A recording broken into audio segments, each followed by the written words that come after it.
Представьте, что вы сидите в кабинете врача, и вам сообщают страшный диагноз – диабет. В этот момент, вы знаете, мир словно рушится, охватывает чувство безысходности и жалости к себе. Но что, если я скажу вам, что именно этот момент может стать началом новой, более здоровой жизни? Сегодня мы с вами бросим вызов стереотипам и покажем, что диабет – это не приговор, а возможность взять свою судьбу в руки. Забудьте о жалости к себе и присоединяйтесь к нам в поисках простых, но эффективных способов снизить уровень сахара в крови и жить полноценной жизнью. Готовы к изменениям? Тогда давайте прямо сейчас начинать. Знаете, диабет – это заболевание, которое часто воспринимается как приговор. Однако существует множество историй, которые показывают, что при правильном подходе диабет может быть контролируемым и иногда даже излечимым. Одним из ярких примеров является история Лизы, которая смогла полностью избавиться от диабета и перестать принимать препараты. Лиза – мать 3 детей, которая долгое время боролась с диабетом 2 типа. Она узнала о своем диагнозе в 2010 году, когда почувствовала непреодолимую усталость и постоянную жажду. Визит к врачу подтвердил ее худшие опасения. Уровень сахара в крови был значительно повышен, и ей был назначен курс лечения, включающий инсулиновые инъекции и строгую диету. Сначала Лиза была подавлена. Она не могла представить себе жизнь без любимых лакомств и комфортной еды. Однако осознание серьезности заболевания и поддержка семьи помогли ей изменить свое отношение к ситуации. Лиза решила, что не позволит диабету управлять ее жизнью, и начала активно искать способы улучшить свое здоровье. Первым шагом на пути к исцелению для Лизы стало изменение образа жизни. Она начала с диеты, исключив из рациона все продукты с высоким содержанием сахара и быстрых углеводов.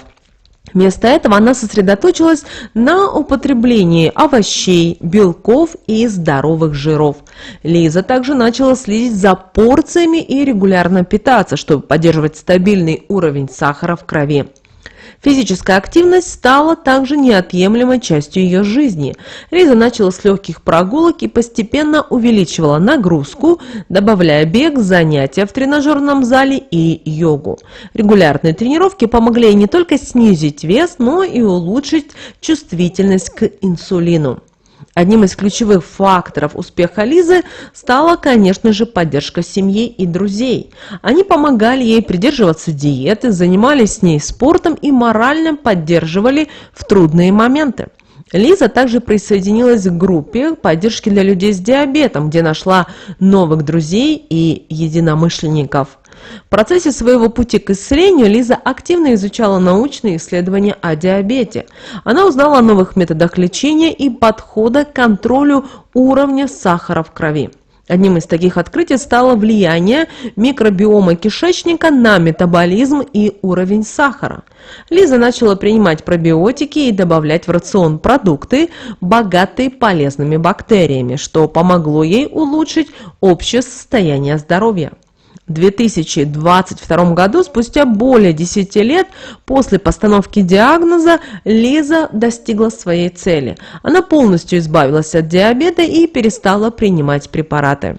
Ее уровень сахара в крови стабилизировался, и врачи подтвердили, что Лиза больше не нуждается в инсулине. Этот успех стал результатом упорной работы, дисциплины и желания изменить свою жизнь. История Лизы – это вдохновляющий пример того, что диабет может быть контролируемым, а в некоторых случаях его симптомы могут быть полностью устранены. Ключевыми факторами успеха являются изменение образа жизни, правильное питание, регулярная физическая активность и поддержка близких людей. Для всех, кто сталкивается с диабетом, важно помнить, что это заболевание не приговор. Да, существует множество способов улучшить свое здоровье и жить полноценной жизнью. Главное не опускать руки, искать информацию и помощь, а также верить в свои силы. История Лизы показывает, что при правильном подходе и настойчивости можно достичь невероятных результатов и побороть даже самые сложные заболевания. Диабет – это заболевание, при котором организм не может правильно регулировать уровень сахара в крови. Однако, благодаря достижениям современной медицины и научным открытиям, существует множество методов, которые позволяют эффективно управлять уровнем глюкозы, улучшая качество жизни и продлевая ее длительность. Одним из недавних научных открытий стало влияние микробиома кишечника на уровень сахара в крови. Исследования показали, что баланс полезных и вредных бактерий в кишечнике может существенно влиять на метаболизм и чувствительность к инсулину. Добавление пробиотиков и пребиотиков в рацион помогает улучшить состав микробиома, что в свою очередь способствует снижению уровня сахара в крови. Еще одним интересным открытием стало исследование воздействия красного света на уровень сахара.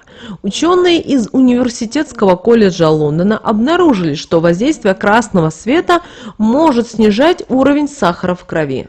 Лазерная терапия красным светом показала снижение концентрации глюкозы на 28%.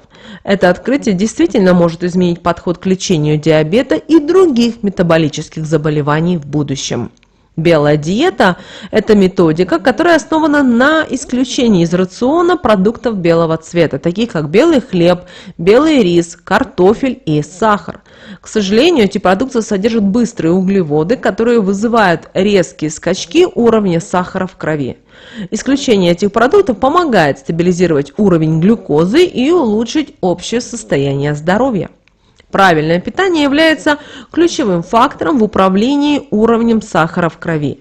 Диета, богатая овощами, белками и здоровыми жирами, помогает поддерживать стабильный уровень глюкозы. Особое внимание следует уделять продуктам с низким гликемическим индексом, которые медленно усваиваются и не вызывают резких скачков уровня сахара. Также регулярная физическая активность играет важную роль в управлении диабетом. Упражнения помогают улучшить чувствительность к инсулину и способствуют сжиганию глюкозы в мышцах. Даже простые прогулки или легкие упражнения могут значительно улучшить уровень сахара в крови.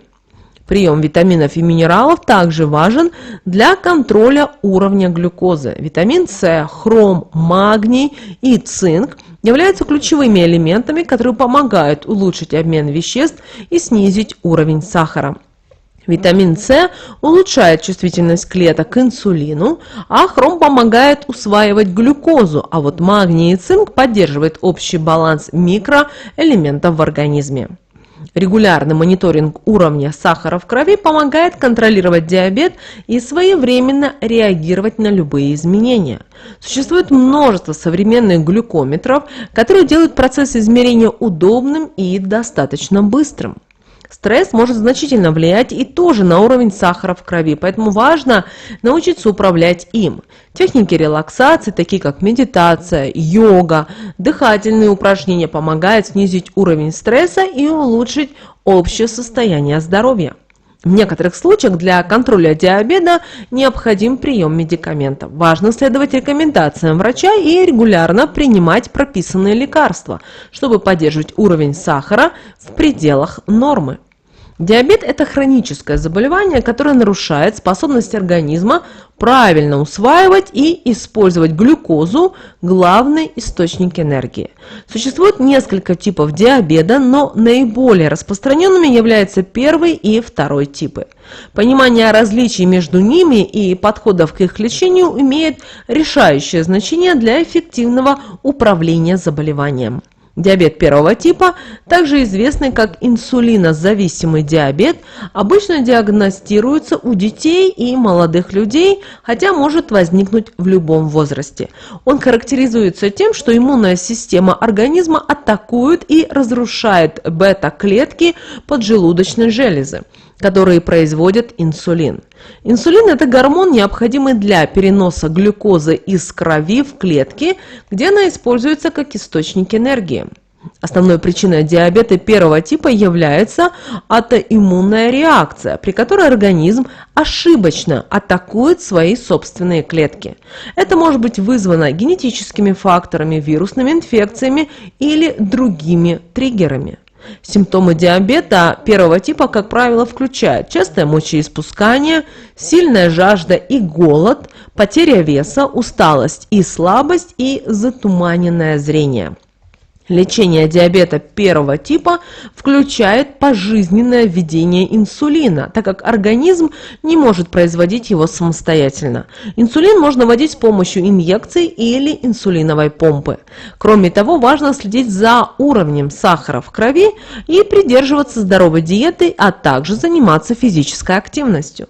Поддержка медицинских специалистов и регулярное обследование также является неотъемлемой частью управления диабетом первого типа. Диабет второго типа или инсулинонезависимый диабет чаще всего развивается у взрослых, особенно у тех, кто имеет избыточный вес и ведет малоподвижный образ жизни. В отличие от первого типа, при диабете второго типа поджелудочная железа продолжает производить инсулин, но организм не может эффективно использовать его. Это инсулинорезистентность. Причины диабета второго типа включают генетические факторы, ожирение, плохое питание и низкую физическую активность. Симптомы могут развиваться медленно и, как правило, включают следующее: усталость и слабость, частое мочеиспускание, жажда и голод, медленное заживление ран и частые инфекции. Лечение диабета второго типа может включать изменение образа жизни, медикаментозную терапию и в некоторых случаях инсулин. Основные аспекты управления диабетом второго типа включают: первое – это здоровое питание. Здесь нужно включить в рацион продукты с низким гликемическим индексом, уменьшение. Также должно быть употребление сахара и насыщенных жиров. Далее регулярные упражнения помогут улучшить чувствительность к инсулину и снизить уровень сахара в крови. Далее должно быть постоянно регулярное измерение уровня глюкозы в крови, которое поможет и контролировать заболевания. Также врач может назначить лекарства для снижения уровня сахара в крови и улучшения чувствительности к инсулину. Хотя диабет первого и второго типа имеют схожие симптомы, они различаются по причинам возникновения и подходам к лечению. Важно понимать эти различия, чтобы эффективно управлять заболеванием. Диабет первого типа требует пожизненного введения инсулина. Основные усилия будут направлены на контроль уровня сахара в крови и предотвращение осложнений. Здесь происходят и генетические факторы, и аутоиммунные реакции, которые являются основными причинами. Диабетом второго типа можно контролировать с помощью изменения образа жизни и медикаментов. Основные усилия будут направлены на улучшение чувствительности к инсулину и снижение уровня сахара в крови. Основные факторы риска включают ожирение, неправильное питание и низкую физическую активность. Гликемический индекс продуктов – это важный инструмент для контроля уровня сахара в крови и эффективного управления диабетом. Правильный выбор продуктов питания помогает поддерживать стабильный уровень глюкозы, улучшает чувствительность к инсулину и снижает риск осложнений. Включение в рацион продуктов с низким гликемическим индексом, а также комбинирование продуктов и учет порций – все это ключевые стратегии, которые помогут людям с диабетом жить полноценной и здоровой жизнью. Помните о том, что каждый организм он уникален, и что работает для одного человека, может не подходить другому. Поэтому важно здесь проконсультироваться со специалистом, диетологом для составления индивидуального плана питания, который будет соответствовать вашим потребностям и поможет эффективно управлять диабетом. Гликемический индекс – это показатель, который отражает, как быстро углеводы из пищи повышают уровень сахара в крови после ее употребления. Продукты с высоким гликемическим индексом вызывают быстрый и значительный рост уровня глюкозы в крови, тогда как продукты с низким гликемическим индексом приводят к более медленному и равномерному повышению уровня сахара. Понимание и использование информации о гликемическом индексе продуктов может стать важным инструментом в управлении диабетом и поддержании нормального уровня сахара в крови. Продукты с высоким гликемическим индексом, это 70 и выше, быстро повышают уровень сахара в крови, что может привести к резким скачкам и падениям глюкозы. Такие колебания могут быть опасны для людей с диабетом и могут ухудшить контроль над заболеванием. Продукты с низким гликемическим индексом, это 55 и ниже, напротив, перевариваются и усваиваются медленнее, что способствует более стабильному уровню сахара в крови. Какие преимущества продуктов с низким гликемическим индексом? Во-первых, стабильный уровень сахара в крови.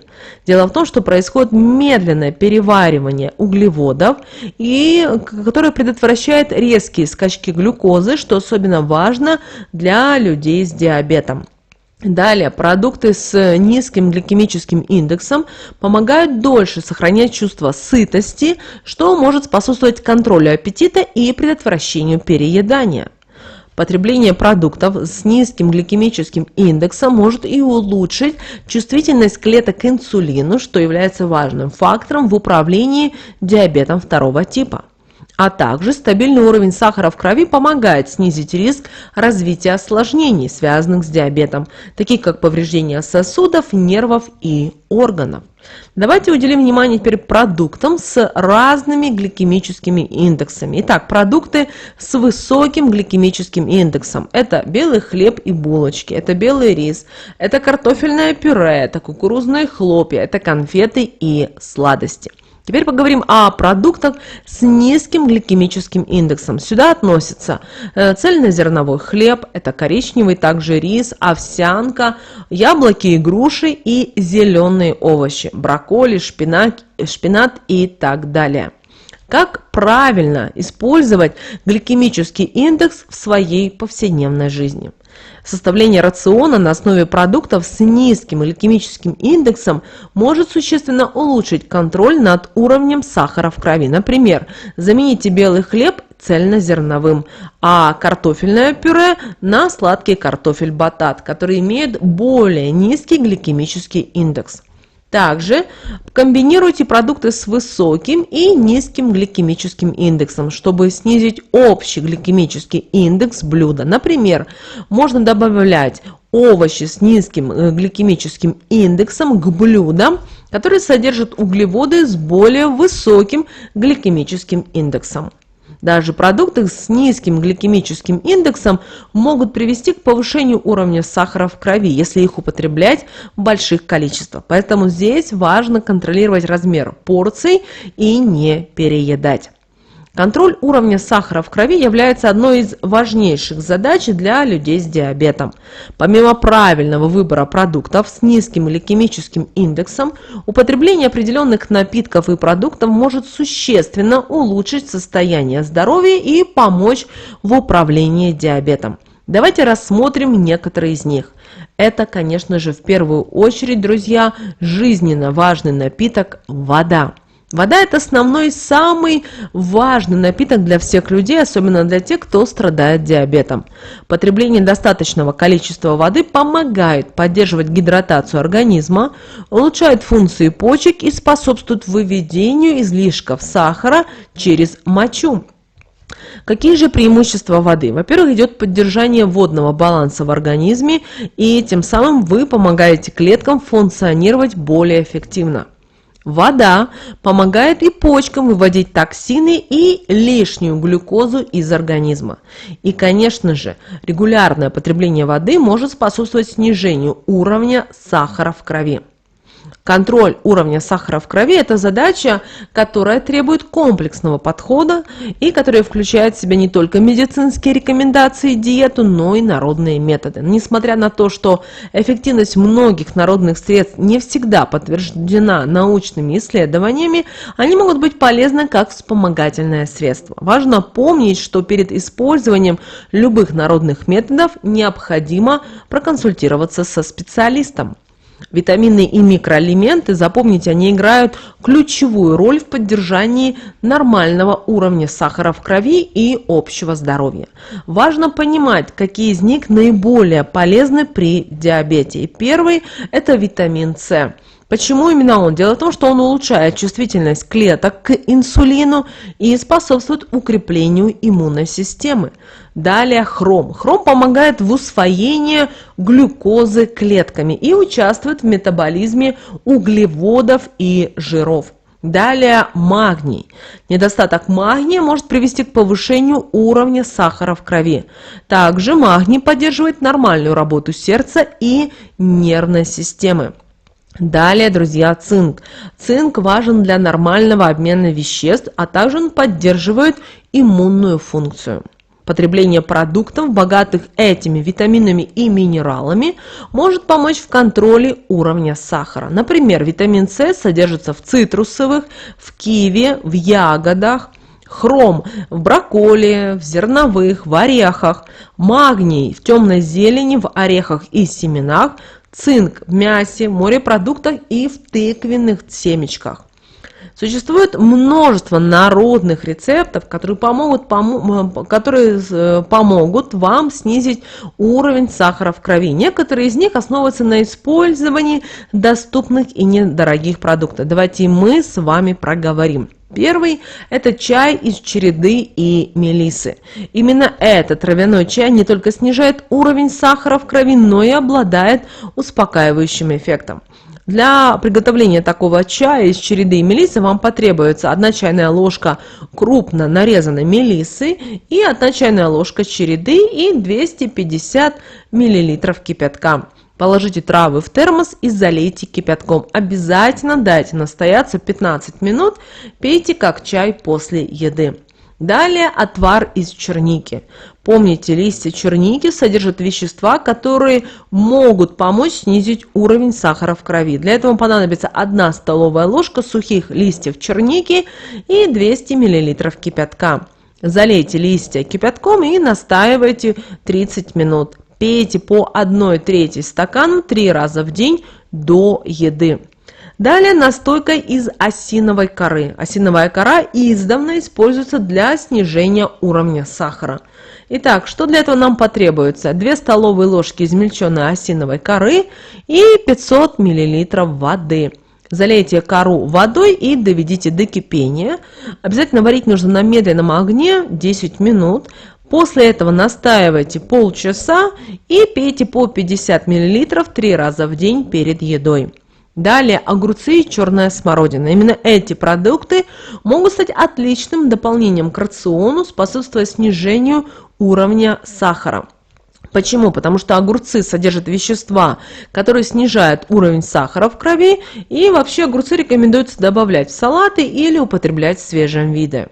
Черная смородина богата витамином С, который помогает контролировать уровень глюкозы. Из черной смородины можно приготовить десерт, который будет полезен для диабетиков. И несмотря на все положительные отзывы о народных методах, их эффективность должна всегда подтверждаться консультацией со специалистом. Почему? Потому что некоторые все-таки средства могут вызывать аллергические реакции или иметь противопоказания. И только специалист сможет определить, какие методы будут полезны именно вам и как правильно их применять. Итак, друзья, мы с вами подошли к концу нашего видео. Мы узнали много интересного и полезного о том, как можно управлять уровнем сахара в крови, используя не только медицинские методы, но и народные средства. Помните, что здоровье – это наше самое главное богатство, и забота о нем все-таки требует комплексного подхода. Если вам понравилось это видео, поставьте лайки и поделитесь с друзьями. Подписывайтесь на наш канал, чтобы не пропустить новые выпуски, и оставляйте свои комментарии. Мы рады будем услышать вас и ваши советы. Спасибо за внимание и до новых встреч. Будьте нам здоровы!